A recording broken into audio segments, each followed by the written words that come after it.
Elias lived a simple life. His days were filled with the quiet rhythm of farm work, planting seeds, tending his crops, and mending fences. His small cottage, nestled beside a whispering willow tree, was his sanctuary. He wasn't lonely, not really.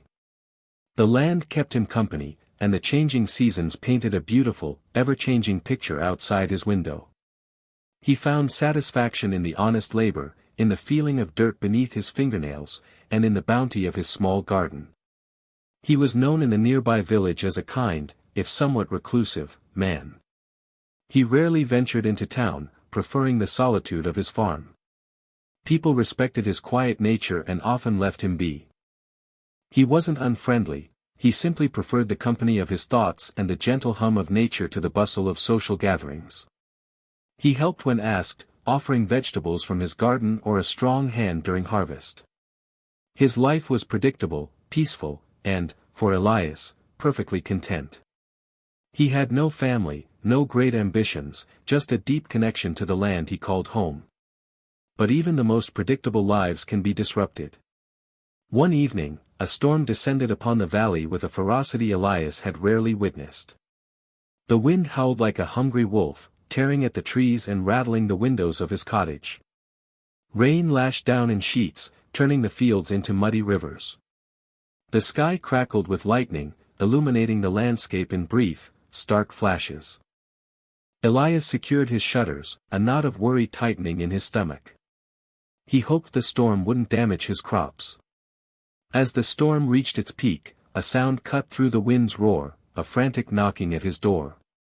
Elias hesitated. He wasn't accustomed to visitors, especially not on a night like this. But the knocking persisted, growing more urgent. With a sigh, he grabbed his lantern and cautiously approached the door, wondering who could possibly be out in such weather. He hoped it wasn't trouble. Taking a deep breath, Elias unlatched the door and peered out into the storm. The lantern light flickered, revealing a small figure huddled on his doorstep. It was a girl, no older than 8, soaked to the bone and shivering. Her face was pale with fright, and large tears streamed down her cheeks, mingling with the rain. "Please," she cried, her voice barely audible above the wind, "can you help me? I'm lost." Elias's heart softened. He couldn't leave a child out in this weather. "Of course, come in," he said, ushering her inside. He quickly closed the door, shutting out the storm's fury. The girl stumbled into the warm cottage, her small frame trembling. Elias led her to the fireplace, where a crackling fire offered a comforting glow. "You must be freezing," he said, his voice gentle. "Let's get you warmed up." He wrapped a thick blanket around her shoulders, his brow furrowed with concern. "What's your name, child?" he asked softly. "Elara," she whispered, her voice still shaky. "My name is Elara." "Well, Elara," Elias said, smiling gently, "you're safe now. I'm Elias. Let's get you out of those wet clothes." He found a dry nightgown in an old trunk, it had belonged to his mother, and helped her change behind a screen. Then, he set about making her some warm stew. While the stew simmered, filling the cottage with a comforting aroma, he wrapped Elara in another blanket and sat her by the fire. "Are you hungry?" he asked. Elara nodded, her eyes wide and tired. Soon, he placed a bowl of steaming stew in front of her. She ate ravenously, the warmth and nourishment seeming to revive her. Once she finished, Elias led her to his spare room, a small but cozy space with a soft bed. "You can sleep here tonight, Elara," he said. "Get some rest. Everything will be all right." He tucked her in, feeling a protectiveness he hadn't known he possessed. Before Elara drifted off to sleep, she told Elias how she came to be lost. "We were hunting," she explained, her voice heavy with fatigue. "Me and some others from my village. But the storm came so fast. I got separated. I couldn't see anything." She paused, a fresh wave of fear washing over her. "My father will be so worried." Elias sat beside her bed, offering a reassuring smile. "Who is your father, Elara?" he asked gently. "Ronan," she replied, her voice barely a whisper. "He's the chieftain. Ronan, of the Shadow clan." Elias's eyes widened slightly. He had heard tales of the Shadow clan, a fierce and powerful group who lived in the mountains beyond the valley. Ronan was known as a strong and formidable leader, a warrior feared and respected by many. A knot of apprehension tightened in Elias's stomach. Sheltering the daughter of a chieftain. This was more complicated than he had imagined. Still, he wouldn't abandon her. "Don't worry, Elara," Elias said, his voice firm despite his inner turmoil. "Your father will be looking for you. The storm will have passed by morning, and we'll find our way back to your village. I promise." He smoothed her hair, offering a reassuring smile. "Now, close your eyes and get some sleep. Everything will be all right." He remained by her side until her breathing deepened and she finally succumbed to sleep. Elias then retreated to his own room, but sleep evaded him. He tossed and turned, his mind racing. He wondered what Ronan would think when he found his daughter in a stranger's house. Would he be grateful, or suspicious? The stories he had heard painted Ronan as a man quick to anger and slow to trust. Elias finally drifted off to sleep just before dawn, but his rest was fitful, filled with uneasy dreams of warriors and storms. He hoped he was doing the right thing. He only wanted to help. He just hoped that help wouldn't bring trouble crashing down on his doorstep. The morning dawned bright and clear, the storm having vanished as quickly as it arrived. Birds chirped merrily, and the sun streamed through the windows of Elias's cottage. He rose, feeling a mixture of relief and trepidation. He went to wake Elara, eager to start the journey back to her village.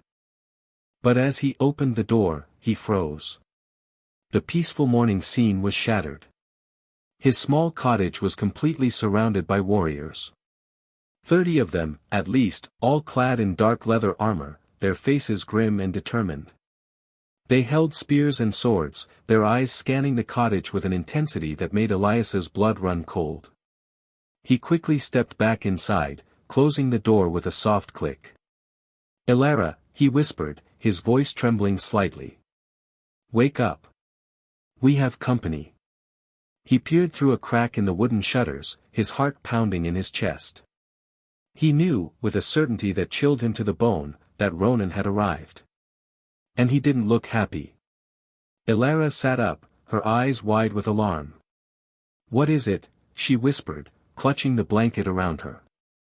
Before Elias could answer, a voice boomed from outside, shaking the very foundations of the cottage. "Open this door. Now." Elias knew that voice could belong to none other than Ronan himself. He took a deep breath, trying to calm his racing heart. "It's your father," he said to Elara, his voice barely audible. He then walked to the door and slowly opened it. Standing before him was a man who seemed carved from granite. Ronan was massive, easily towering over Elias. His face was stern, etched with worry and a hint of barely contained fury. His dark eyes, sharp and piercing, locked onto Elias. He wore leather armor similar to his warriors, but adorned with intricate carvings. A long sword hung at his hip. "Where is my daughter?" Ronan demanded, his voice like thunder. "Where is Elara?" He scanned the interior of the cottage, his gaze hard and unforgiving. The warriors behind him shifted, their spears glinting in the morning sun. Elias felt a lump form in his throat. This was it. Despite the fear that gripped him, Elias stood his ground. He met Ronan's gaze, his voice trembling only slightly. "She's here," he said, gesturing towards Elara, who was now standing behind him, peeking out from behind his leg. "She's safe." "Safe?" Ronan's voice was still a low growl. "What is she doing in your house, stranger?" Elias took a deep breath. "Last night," he began, "the storm, it was terrible. Elara got lost. She came to my door, seeking shelter. I couldn't leave her out in that weather. I gave her food, warmth, and a place to sleep. That's all. He held his hands up, palms open, as if to show he had nothing to hide. I haven't harmed her, chieftain. I swear it. He watched Ronan's face carefully, searching for any sign of understanding or acceptance. But Ronan's expression remained hard, unreadable. The chieftain's eyes narrowed, and the warriors behind him tightened their grip on their weapons. Elias knew he had to convince Ronan, and fast. Ilara's safety, and perhaps his own, depended on it. Ronan remained silent for what felt like an eternity, his gaze unwavering. The air crackled with unspoken tension. The warriors, sensing their leader's uncertainty, shifted nervously, their eyes darting between Elias and their chieftain. One wrong move, one misinterpreted gesture, could ignite a conflict. Elias could see the suspicion etched on their faces, the questions swirling in their minds. Was this farmer a threat? Did he have ulterior motives? Why should I believe you? Ronan finally said, his voice still low and dangerous. You're a stranger. I know nothing about you. Perhaps you lured her here. Perhaps you planned this all along. Elias's heart sank. He hadn't expected Ronan to accept his explanation so easily, but the chieftain's outright suspicion was disheartening. He knew he had to find a way to break through Ronan's distrust, to prove his innocence. But how? He was just a simple farmer, not a skilled diplomat or a persuasive speaker. He had only the truth to offer, and he hoped it would be enough. The silence stretched, thick and heavy, broken only by the rustling of leaves and the distant call of a bird. Just as Ronan was about to speak again, Ilara stepped forward, her voice clear and strong. Father, she cried, running towards him. Ronan's stern face softened instantly as he knelt down and embraced his daughter tightly. Ilara. You're safe. He held her at arm's length, his eyes searching her face for any sign of injury. Are you hurt? Did he harm you? Ilara shook her head vehemently. No, father. He saved me. He's been so kind. She turned back to Elias, her eyes shining with gratitude. He gave me food and warmth and a safe place to sleep. He took care of me when I was lost and scared. She looked back at her father. He's a good man, father. He didn't do anything wrong. He helped me. Her words, spoken with such sincerity and conviction, seemed to pierce through Ronan's suspicion like a ray of sunlight breaking through the clouds. Elias watched, his heart filled with a surge of hope. It seemed Ilara's testimony might just be enough to sway the formidable chieftain. The warriors, too, seemed to relax slightly, their grips on their weapons loosening. The tide, it seemed, was beginning to turn. Ronan stood up, his expression noticeably softer. He looked at Elias, his eyes no longer filled with suspicion, but with something akin to respect. The transformation was subtle, but undeniable. He saw the genuine kindness in Elias's eyes, the simple honesty that radiated from him. He realized he had misjudged this man. I owe you an apology, Ronan said, his voice now calm and measured. I came here ready to assume the worst. I am grateful for your kindness to my daughter. You sheltered her, protected her, and treated her with respect. That is something I will not forget. He paused, a faint smile playing on his lips. It seems my Ilara has a good judge of character. The warriors around him lowered their weapons completely, the tension in the air dissipating like mist in the morning sun. Elias felt a wave of relief wash over him, so strong it almost buckled his knees.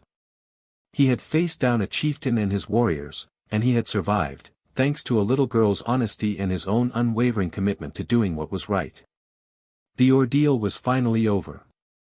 Or so he thought. As a token of my gratitude, Ronan continued, I would be honored if you would join us for a feast in our village. We celebrate Ilara's return, and it would be my pleasure to have you as our guest. Elias was touched by the offer, but he hesitated. The thought of traveling to the Shadow Clan's village, of being surrounded by so many warriors, filled him with a sense of unease. He was a simple farmer, not used to such grand gatherings. "Thank you, chieftain," Elias replied, his voice polite but firm. "I am truly grateful for the invitation, but I must respectfully decline. I have my farm to tend to, and I fear I would be out of place in your celebrations." Ronan's brow furrowed slightly. He seemed surprised by Elias's refusal. It was clear that he was not accustomed to having his offers turned down. But he quickly recovered, a hint of amusement in his eyes. "I understand," he said. "You are a man of simple pleasures. But I insist on rewarding you for your kindness." "Name your price," Ronan said, his voice firm. "Riches? I can offer you gold, jewels, anything your heart desires. Or perhaps you would prefer my protection. I can assign warriors to guard your farm, ensuring your safety from any threat." He gestured towards his men, a silent demonstration of the power he commanded. Elias considered Ronan's offers. Gold and jewels held no appeal for him.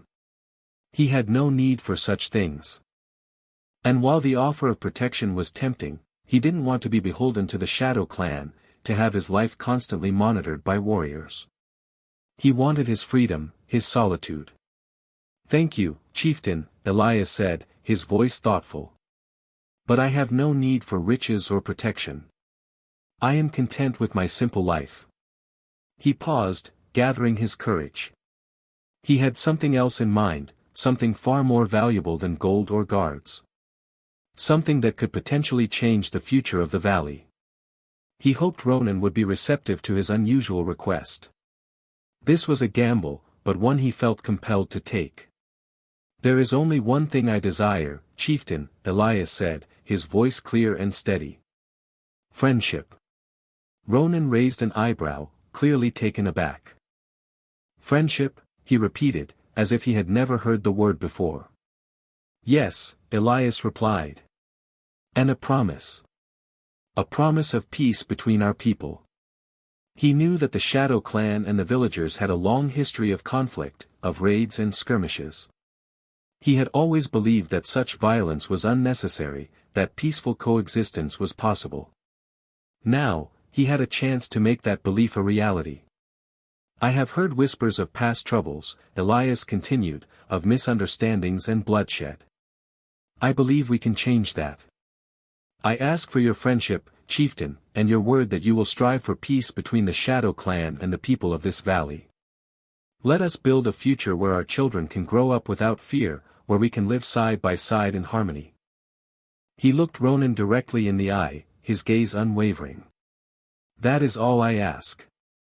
Ronan was silent for a long moment, his gaze fixed on Elias. Then, a slow smile spread across his face, a genuine smile that reached his eyes.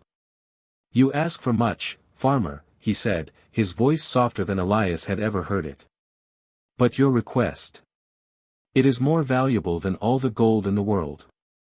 He extended his hand towards Elias. "I give you my word," Ronan declared, his voice ringing with sincerity. "I will strive for peace between the Shadow Clan and the people of this valley. I will honor this newfound bond, and I will teach my people to do the same." He clasped Elias's hand firmly, a silent agreement passing between them. Elias felt a surge of emotion, a mixture of relief, gratitude, and hope. He had never expected his simple act of kindness to lead to something so profound. He had only wanted to help a lost child, but in doing so, he had potentially changed the course of history. He squeezed Ronan's hand in return, his heart filled with optimism for the future. The valley, it seemed, might finally have a chance at peace. As if on cue, the warriors lowered their weapons, sheathing their swords and resting their spears on the ground. The change in atmosphere was palpable. The tense, hostile energy that had filled the air just moments before dissipated, replaced by a sense of cautious optimism. The sun seemed to shine brighter, the birds sang louder, and even the breeze felt gentler. The warriors, who had looked so fierce and intimidating just a short time ago, now seemed more like ordinary men, relieved that the situation had been resolved peacefully. Some even offered Elias small smiles of acknowledgement. The transformation was remarkable.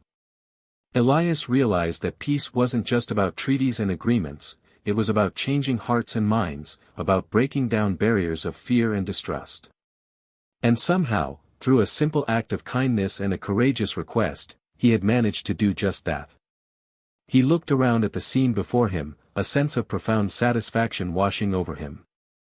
He had made a difference. A real difference. The valley was safer, brighter, and more hopeful than it had been yesterday. And it all started with a knock on the door. Before leaving, Elara ran to Elias and threw her arms around him, hugging him tightly. "Thank you, Elias," she whispered, her voice full of warmth. "You're the kindest person I've ever met. I'll never forget you." Elias hugged her back, feeling a warmth spread through his chest. He had only known her for a day, but he had already grown fond of the little girl. He ruffled her hair gently. "You're welcome, Elara," he said, smiling. "You be good now, and listen to your father."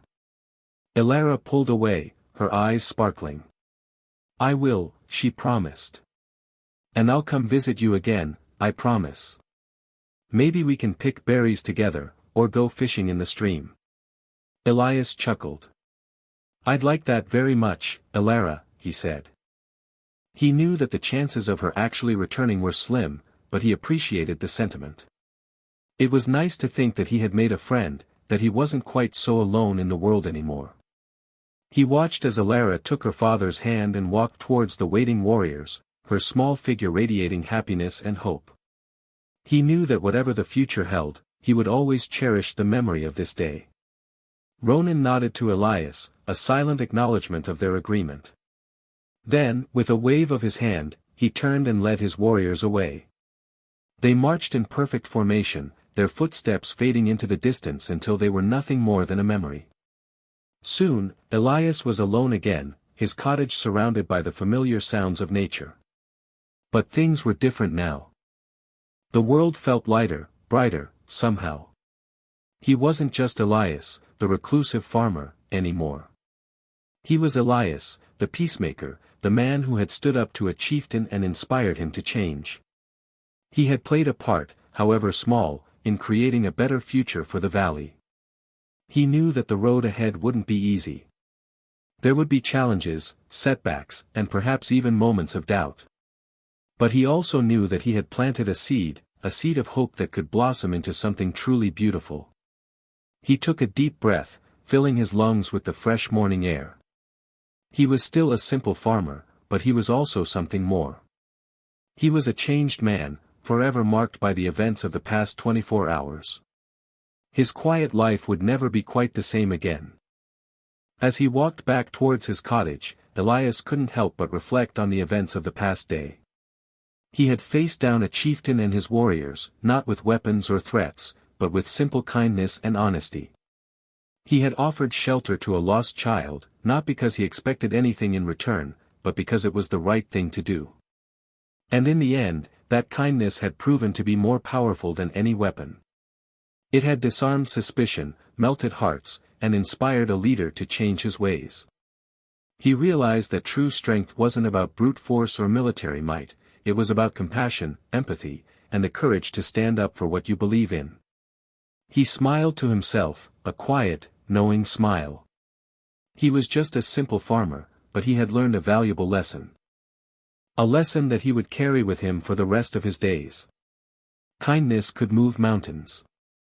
Kindness could heal wounds. Kindness could change the world. And it all started with a knock on the door.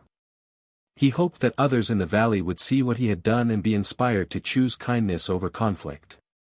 Perhaps, just perhaps, this was the beginning of a new era.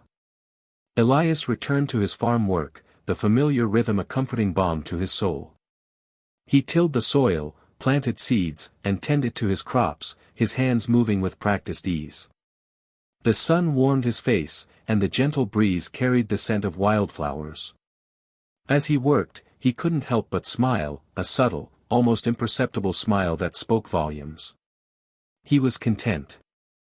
He had played his part, however small, in bringing peace to the valley. He had stood up for what he believed in, and he had made a difference. He knew that the work was far from over. There would still be challenges and obstacles to overcome. But he also knew that he wasn't alone. He had made a friend in Alara, and perhaps even in Ronan. And he had inspired hope in the hearts of the villagers. As the sun began to set, casting long shadows across the fields, Elias paused, leaning on his hoe.